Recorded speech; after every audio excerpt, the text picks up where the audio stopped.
Hadirin yang berbahagia, berikutnya arahan dari Deputi Bidang Pengawasan Penyelenggaraan Keuangan Daerah BPKP yang dalam hal ini diwakili oleh Kepala BPKP Perwakilan Kalimantan Selatan, Bapak Rudi Mahani Harahap, AKMM, PhD, CGCAE, disilahkan. Assalamualaikum warahmatullahi wabarakatuh. Selamat pagi Bapak Ibu yang berbahagia, terutama kepada Bapak Gubernur, para Bupati, Wali Kota, para Sekda, kemudian juga Inspektur yang hadir di acara hari ini. Pertama sekali kami sampaikan mohon maaf dari Pak Raden Suartono, Deputi Kepala BPKP Bidang Pengawasan Penyelenggaraan Keuangan Daerah, karena hari ini beliau bersamaan dengan PIM-nya, PIM 1-nya. Jadi memang tidak bisa ditinggalkan. Sebenarnya beliau berkenan sekali untuk hadir di Kalimantan Selatan. Nah, dalam sambutan hari ini dari KPK meminta materinya adalah terkait dengan upaya yang dilakukan oleh BPKP dalam mewujudkan pemerintah daerah yang profesional dan bebas dari korupsi. Materi ini sangat menarik sekali karena sudah jelas sulit, karena kita tantangan ke depan adalah tidak saja bebas dari korupsi, tidak saja comply terhadap peraturan, tetapi juga harus perform, harus profesional. Kalau dibilang sama Pak Gubernur, mungkin tidak cukup patuh saja, tetapi harus bergerak. Karena itu ada mas bergerak. Tadi ada bergerak, bekerja. Bagaimana kita, kalau kata Presiden, menyeimbangkan antara rem dan gas. Nah, karena itu, pada materi ini, sambutan ini, kami siapkan sedapat mungkin selama 1 tahun, BPKP melakukan observasi di Kalimantan Selatan. Mudah-mudahan materi ini bisa bermanfaat ke depan untuk para kepala daerah dan juga KPK bersama-sama dengan Kemdagri kita menyusun satu strategi mitigasi ke depan. Pertama sekali saya akan menceritakan tentang upaya-upaya yang telah dilakukan oleh BPKP di Kalimantan Selatan ini, dan nanti kemudian saya akan menguraikan tentang hasilnya. Kebetulan kami sudah menyiapkan bahan, minta tolong dibagikan Pak. Ya, jadi kita punya prakarya Pak Gubernur, karena kalau sekarang mendengarkan dengan cara melihat di depan mungkin agak cukup berat. Tadi kita print satu lembaran seperti rasanya seperti kelas kembali ke sekolah dasar lagi gitu Pak. Nah, dari infografis ini kita bisa lihat bahwa upaya-upaya yang dilakukan oleh BPKP di Kalimantan Selatan terkait dengan aspek-aspek keuangan daerah, keuangan desa, kemudian mengendalikan korupsi, kemudian menangani COVID, juga masuk itu di sana terkait dengan korporasi yang ada di Kalimantan Selatan, dan kemudian juga terkait dengan aspek bencana dan lingkungan hidup. Nah, di bagian bawah kita bisa lihat bagaimana indeksnya atau statusnya berdasarkan hitung-hitungan, ada warna, mungkin bisa menyentuh Bapak Ibu sekarang, bahwa posisinya sekarang ada di merah, atau di kuning, atau di hijau. Tapi bukan berarti itu merupakan angka yang mutlak, karena bisa saja merah berubah menjadi kuning, atau kuning menjadi merah, atau yang sekarang hijau turun tiba-tiba ke merah. Tapi sejauh ini berdasarkan hitung-hitungan kami, itu cukup make sense, status gambarnya seperti ini, yang kami sharing juga untuk timnya Pak Gufron. Dan juga isu yang paling akurat tentang posisi pimpinan JPT yang ada di daerah, yang perlu menjadi perhatian kita bersama. BPKP telah melakukan pengawasan terhadap keuangan daerah di Kalimantan Selatan ini dengan pendekatan terhadap perencanaannya. Jadi tidak sekedar pos, tetapi dari mulai aspek perencanaan. Kita mengambil waktu itu 3 pemerintah daerah, di sana kita melakukan melihat aspek efisiensi dan efektivitas.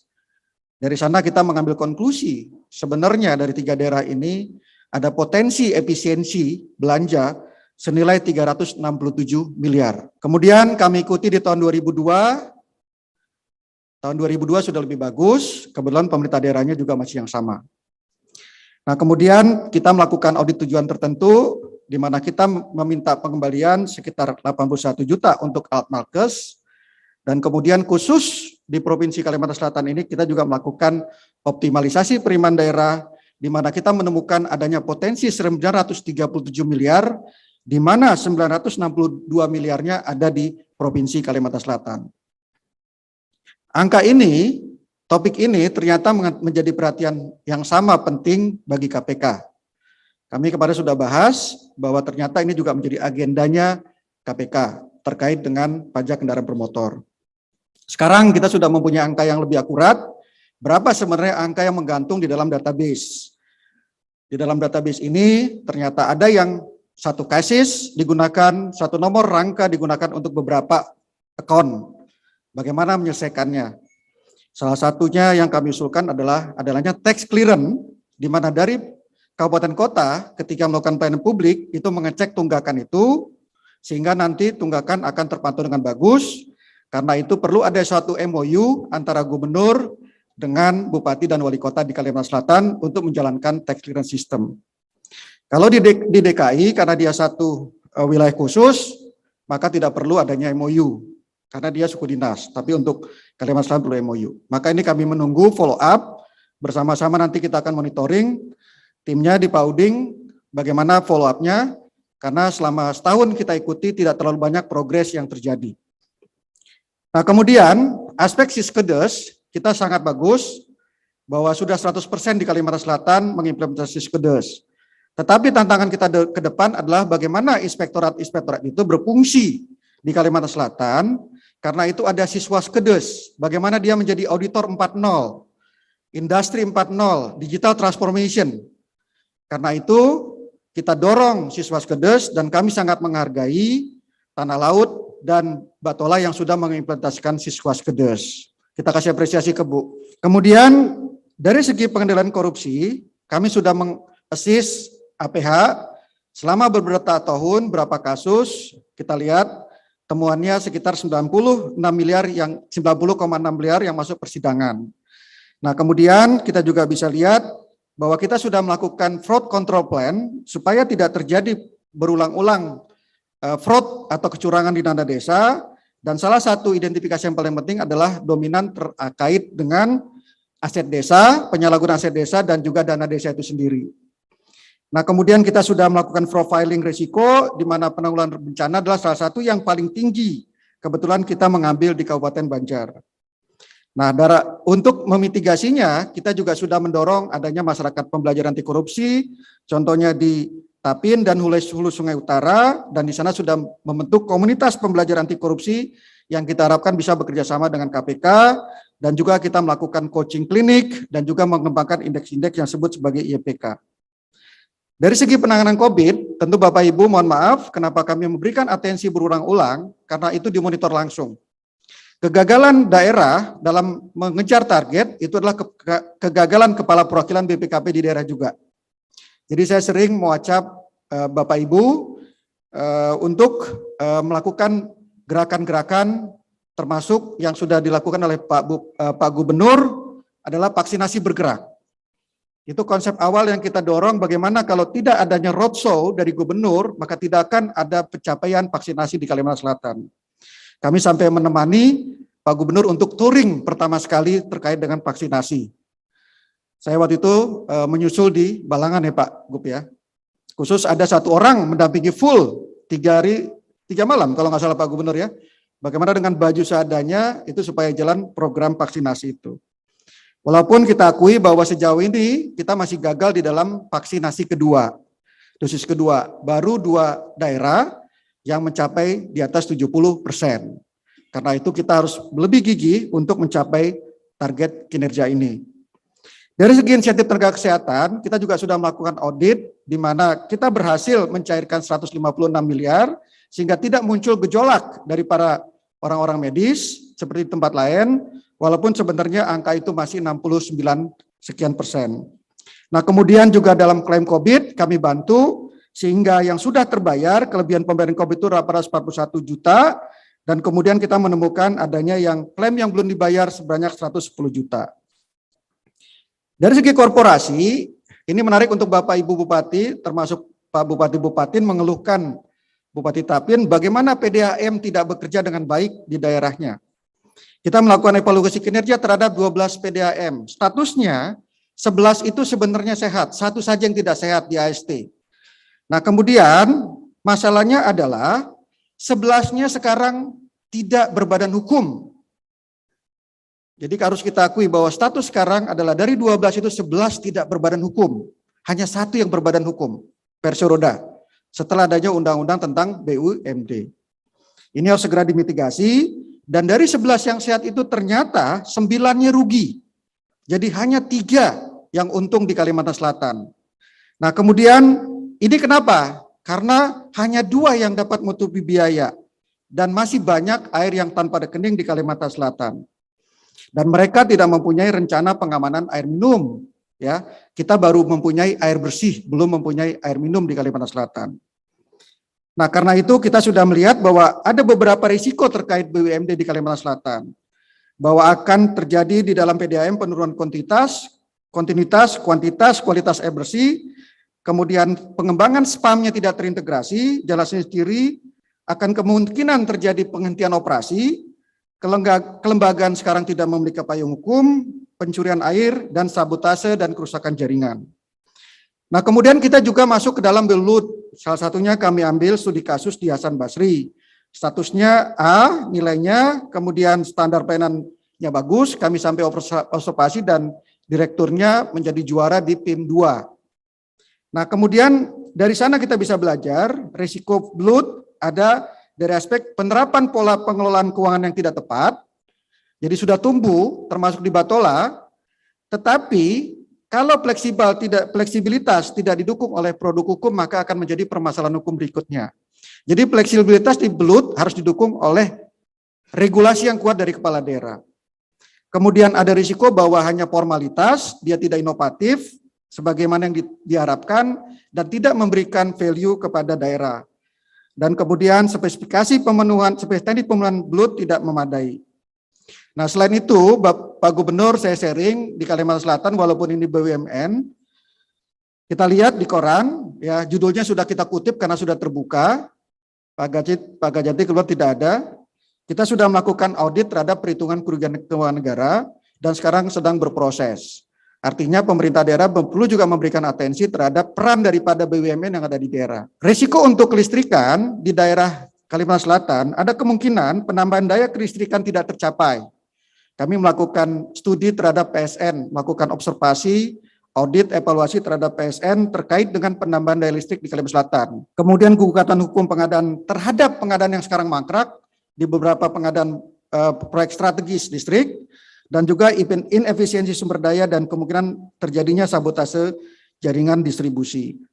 Nah, kemudian kami mempunyai di BPKP yang namanya agenda pengawasan prioritas daerah. Di Kalimantan Selatan tahun 2021 ada 2. Nah, kita sudah memberikan report kepada gubernur dan juga key person-nya adalah Kepala Dinas Kehutanan, di mana ada kewajiban melakukan rehabilitasi lahan kritis yang tidak dilakukan oleh 23 pemegang izin IPPKH senilai 536 miliar. Ini perlu diperhatikan dan segera dimitigasi, luasnya 20.000 hektar. Faktor-faktornya karena memang mereka tidak menyusun rancangan kegiatan, mereka tidak melaksanakan komitmennya, dan juga satu, karena memang ada dari masyarakat sendiri menolak. Jadi baru 63% daripada target yang ditentukan sekitar 300 ribuan hektar. Ini perlu perhatian kita bersama. Dan kemudian khusus untuk kebakaran hutan, kami melihat bagaimana kesiapan infrastruktur pemadam kebakarannya, penanganan karhutla. Salah satu temuan menarik adalah di daerah, termasuk balai-balai, tidak hanya di provinsi, mereka memiliki alat yang cukup, tetapi tidak memadai sebanyak 920 alat, 1.000 alat tidak dipelihara dengan baik. Di mana nilai aset tadi 15 miliar. Jika terjadi kebakaran hutan di Kalimantan Selatan, di tahun 2002 ini kemungkinan akan tidak mampu melakukan mitigasi karena alat-alat itu tidak dipelihara dengan baik. Nah, di dalam 2002 kita punya program, kita harapkan mendapat dukungan dari Bapak Ibu sekalian dari segi kemudahan perizinan, P3N, kami sudah rapat kemarin dengan Kepala Biro Pak Ramadin, kemudian reformasi kesehatan, terutama kemandirian industri farmasi dan alat nakes, kemudian penguatan infrastruktur khususnya pembangunan jembatan, kemudian reklamasi tambang batu bara, dan juga pajak air permukaan. Khusus pajak air permukaan, ini khusus permintaan dari Provinsi Kalimantan Selatan, dan kami bawa ke BPKP Pusat dan disetujui, Pak. Jadi perwakilan lain banyak yang tidak disetujui, khusus ini disetujui, dan ternyata sinkron dengan agendanya KPK. Karena itu 2002 kita akan bekerjasama dengan KPK untuk meningkatkan pajak air permukaan yang sangat rendah sekali di Kalimantan Selatan dibanding dengan daerah lain. Nah kemudian kalau kita lihat bagaimana hasil-hasil yang sejauh ini, final outcome-nya. Nah kita bisa lihat bahwa kita bisa bercerita IPM-nya Kalimantan Selatan semakin baik, kemudian koefisien Gininya juga semakin baik, kesenjangannya semakin kecil di Kalimantan Selatan, kinerja penanganan stuntingnya juga semakin bagus, kemudian tingkat kemiskinannya akibat COVID ternyata tidak masuk ke sampai ekstrim. Jadi kita bersyukur bahwa tidak ada kemiskinan ekstrim di Kalimantan Selatan. Dan kami bersyukur tidak mendapat penugasan khusus, hanya daerah-daerah yang ada kemiskinan ekstrim. Tadinya 4,38 ke 4,83. Jadi tidak terlalu jauh kenaikan kemiskinannya dibanding daerah lain yang mengalami COVID. Berita baik dan berita buruknya Bapak Ibu bisa melihat status daerah masing-masing. Ternyata dari berbagai macam hal yang kita observasi, kita harus mengakui di Kalimantan Selatan hanya ada 1, 2, 3, 4, 5 daerah yang berstatus hijau. 2 daerah berstatus merah, syukurnya tidak hitam. Kemudian sisanya itu berstatus kuning. Jadi kita perlu memberikan atensi khusus kepada yang berwarna merah, HST dan HSU. Ternyata itu sinkron dengan kejadian OTT di Kalimantan Selatan. Kita harapkan status yang kuning tidak menjadi merah, jangan sampai terjadi OTT, dan yang hijau bisa mempertahankan lebih bagus lagi. Hal ini ditopang oleh satu hal yang sangat penting di Kalimantan Selatan, yaitu tentang banyaknya status JPT yang masih PLT di Kalimantan Selatan. Kami sudah mengidentifikasi listing di depan, dan kami sudah berkoordinasi dengan Komisi Aparatur Sipil Negara bagaimana terjadi percepatan pengangkatan JPT. Dan ini menjadi isu penting sensitif. Contohnya adalah ketika kepala dinasnya memegangkan kegiatan yang sifatnya strategik PUPR di Provinsi Kalimantan Selatan dan di Kabupaten Banjar itu masih PLT, dan juga Kadis Pendidikan di Banjar. Kita tahu bersama bahwa di dua ini adalah salah satu yang memegang anggaran besar. Maka kita penting sekali untuk melakukan percepatan mereka untuk menjadi pejabat definitif. Kira-kira demikian pemaparan dari kami. Sambutan yang mewakili Deputi Kepala BPK mudah-mudahan bermanfaat. Wabillahi taufiq wal hidayah. Wassalamualaikum warahmatullahi wabarakatuh.